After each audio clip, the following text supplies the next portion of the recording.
जे जगन्नाथ सांग मैंने job update बे जेबी channel को आपण मानक स्वागत करुच्ची।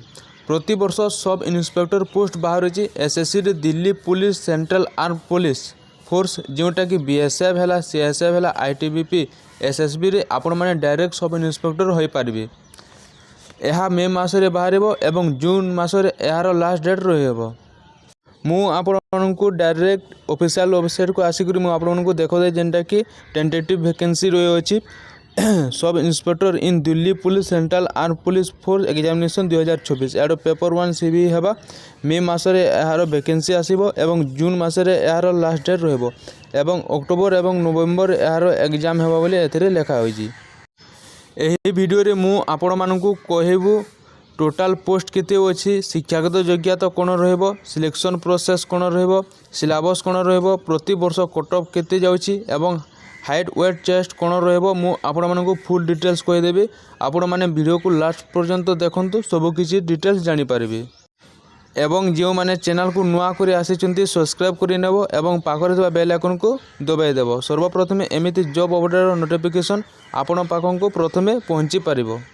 एथिरे आपण मानकर शिक्षागत योग्यता जेंता कि +3 पास मागुची। आपण माने जदि ग्रेजुएशन पास करछिंती ताहले आपण माने एथिरे अप्लाई करि पारिबे एवं जो पिला माने एही वर्ष 2024 रे +3 एग्जाम देइछंती एवं ताकर रिजल्ट बाहरी ने से माने मध्ये एथिरे अप्लाई करि पारिबे। तेणु करी जो पिला माने एही वीडियो देखुछंती आपण मानक सांगसाथी मानक सहित शेयर करंतु डायरेक्ट से माने सब इन्स्पेक्टर होई पारिबे। एही पोस्ट प्रति वर्ष एसएससी तरफरु बाहरी थाई। यही वैकेंसी रे सब इन्स्पेक्टर जेनटा कि इन दिल्ली पुलिस रे आपण माने मेल फीमेल उभय अप्लाई करि पारिबे एवं सब इन्स्पेक्टर जीडी पोस्ट मध्ये एथिरे रही थाए जेनटा कि आपण माने सीआरपीएफ रे अप्लाई करि पारिबे, बीएसएफ रहिछि, आईटीबीपी रहिछि, सीआईएसएफ रहिछि, एसएसबी रहिछि। एथिरे आपण मानकर टोटल पोस्ट 4000 प्लस आसीबाकू जाउ अछि। आपण माने एथिरे सीआरपीएफ रे डायरेक्ट सब इन्स्पेक्टर हो पारे, बीएसएफ रे मध्ये डायरेक्ट सब इन्स्पेक्टर हो पारे, आईटीबीपी रे डायरेक्ट सब इन्स्पेक्टर हो पारे। तेणु करी आपण माने +3 पास जदि करिसेंती ए पोस्ट रे अप्लाई करि नेबो। तापरे आमे जानिबा एज जदि आपण मानक बयस न हेले आपण माने केमिति अप्लाई करिवे। तेणु करी आपण मानकू मु एज कहि देछि जेंटा कि 1/8/2024 आपण मानकर एज काउंटिंग हेबो। आपण मानक जदि 20 रु 25 वर्ष बयस हेउछि ताले आपण माने एतरे अप्लाई करि पारिबे। जे पिला मानकू 20 बयस हेउछंती 20 वर्ष हे गलाने से माने एतरे अप्लाई करि पारिबे। 1/8/2024 को यार एज काउंटिंग करा जिवो। तापरे आमे जानिबा एज रिलैक्सेशन एससी एसटी पिला मानकू 5 वर्ष एज रिलैक्सेशन दिछि जेंटा कि आपण माने 20 रु एतिरे 30 बयस पिला 30 वर्ष पर्यंत एससी एसटी पिला ने अप्लाई करि पारिबे एवं ओबीसी पिला माने आपण माने 20 रु 33 वर्ष पर्यंत एतिरे अप्लाई करि पारिबे।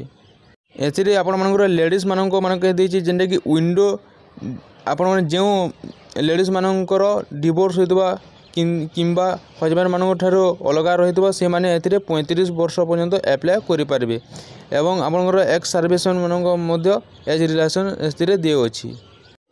एथिरे जदि आपण माने फॉर्म अप्लाई करछन्ती ताहले एही एग्जाम एथिरे जे एग्जाम हेबो आम ओडिसा रे ही एग्जाम हेबो। एग्जाम रो सेंटर नाम मु कहि दै छी आपण माने सुनंतु जेंटा कि धनबाद रे हेबो, जयशंकरपुर रे हेबो, बालेश्वर रे हेबो, बरहमपुर रे हेबो, गंजाम रे हेबो, भुवनेश्वर रे रहिछि, कटक रे हेबो, राउरकेला रे, घंटक रे हेबो, संबलपुर रे हेबो, दुर्गपुर, ढेंकानाल, सुरी ए सब जगह मानकर आपनकर एग्जाम सेंटर रहिछि। आपण माने बाहर को जिबाकू पड़िबोनी। ए पोस्ट प्रति वर्ष बाहर थे तेणु करी आपण माने एथिरे अप्लाई करबाकू चेष्टा करिवे। तापरे आमे जानिबा फिजिकल स्टैंडर्ड टेस्ट जेने कि पीएसटी मध्ये कोआ जायते। आपण मानकर हाइट वेट चेस्ट मु आपण मानकू कहि दोछि। कैटेगरी कैंडिडेट जेंटा कि ओबीसी पिला मानक पई हाइट रहिछि 170 सीएम एवं चेस्ट रहिछि 80 ରୁ 85 सीएम आपण मानकू फुलेबाकू पड़िबो।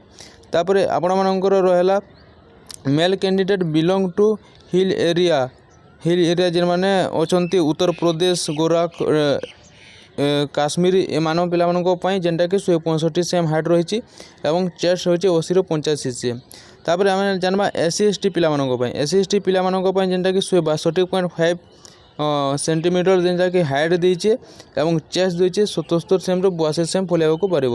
ତାରେ ଝିଅମାନଙ୍କ ପାଇଁ SC ST ପିଲାମାନଙ୍କ ପାଇଁ ଯେନ୍ଟାକି 57 ସେମ୍ ଦେଇଛେ height ଦେଇଅଛି।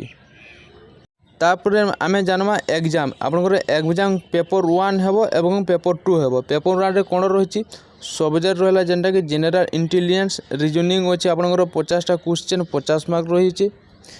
General knowledge general awareness ଯେନ୍ଟାକି 50ଟା କ୍ୱେଶ୍ଚନ୍ 50 ମାର୍କ ରହିଛି ଏବଂ କ୍ୱାଣ୍ଟିଟେଟିଭ୍ ଏପ୍ଟିଟ୍ୟୁଡ୍ ଯେନ୍ଟାକି 50ଟା କ୍ୱେଶ୍ଚନ୍ 50 ମାର୍କ ରହିଛି ଏବଂ ଇଂଲିଶ କମ୍ପ୍ରିହେନ୍ସନ୍ ଯେନ୍ଟାକି 50ଟା କ୍ୱେଶ୍ଚନ୍ 50 ମାର୍କ ରହିଅଛି। ଏଥିରେ ଆପଣମାନଙ୍କୁ 2 ଘଣ୍ଟା ଟାଇମ୍ ଦିଆଯିବ। ଏଥିରେ ଆପଣଙ୍କ ପେପର୍ 1ରେ 200 ମାର୍କର ଏକ୍ଜାମ୍ ହେବ ଏବଂ ଆପଣମାନଙ୍କୁ 2.5 ଘଣ୍ଟା ଟାଇମ୍ ଦିଆଯିବ।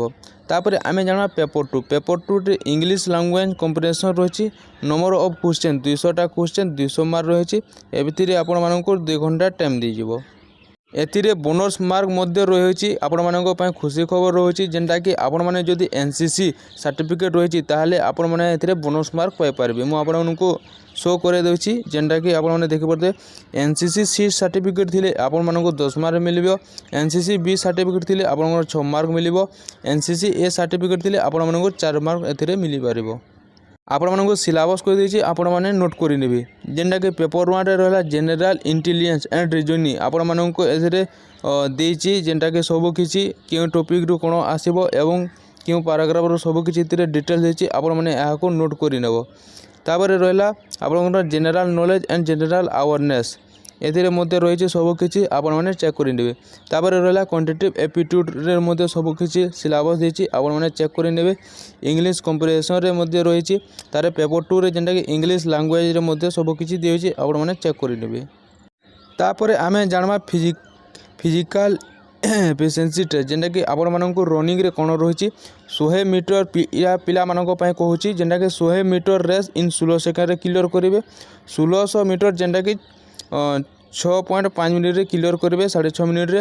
ତାର ଲଙ୍ଗ୍ ଜମ୍ପ ରହିଛି 3.65 ମିଟର ଯେନ୍ଟାକି 3ଟା ଚାନ୍ସରେ ଆପଣମାନଙ୍କୁ କ୍ଲିୟର କରିବାକୁ ପଡ଼ିବ।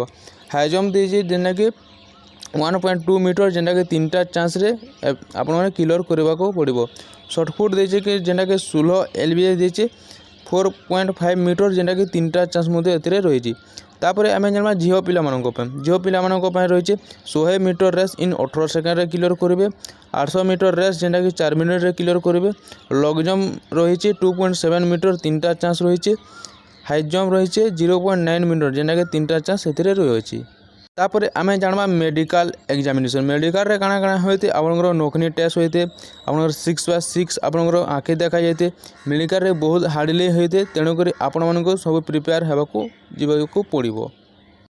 ଆପଣମାନଙ୍କର ଯଦି ଟାଟୁ ହାତରେ ଥାଏ ତାହେଲେ ଆପଣମାନେ ଏଥିରେ ସିଲେକ୍ସନ୍ ହୋଇପାରିବେ ନାହିଁ। ଆପଣମାନଙ୍କର ମେଡ଼ିକାଲ୍ ବହୁତ ହାର୍ଡ଼ଲି କରାଯାଇଥାଏ। ସବୁକିଛି ଆପଣଙ୍କର ବଡ଼ି ପାର୍ଟ ଦେଖାଯାଇଥାଏ। ତେଣୁକରି ଆପଣମାନଙ୍କୁ କୌଣସି ଯଦି ଆପଣଙ୍କର ଇସ୍ୟୁ ଅଛି ତେବେ ଆପଣମାନଙ୍କ ଡକ୍ଟର ସହିତ ପରମିସନ୍ ନେଇକରି ଆପଣମାନେ ତାହାକୁ କ୍ଲିୟର କରିବାକୁ ତାରମାନେ ଏଇଟା କରନ୍ତୁ।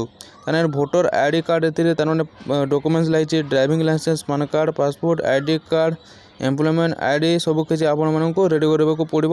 ତେଣୁକରି ଆପଣମାନେ ସବୁକିଛି ରେଡ଼ି କରନ୍ତୁ ଏବଂ ଏଥିରେ ଫର୍ମ ଆପ୍ଲାଏ କରନ୍ତୁ। ଯଦି ଭିଡ଼ିଓ ଭଲ ଲାଗିଥାଏ ତାହେଲେ ଲାଇକ୍ କମେଣ୍ଟ ସେୟାର କରିବେ ଏବଂ ଚ୍ୟାନେଲକୁ ସବସ୍କ୍ରାଇବ୍ କରିନେବ ଏବଂ ଯେଉଁ ଆପଣମାନଙ୍କ ସାଙ୍ଗସାଥି ଯଦି +3 କରିଛନ୍ତି ତାହେଲେ ସେମାନଙ୍କୁ ସେୟାର କରିବାକୁ ଚେଷ୍ଟା କରିବ।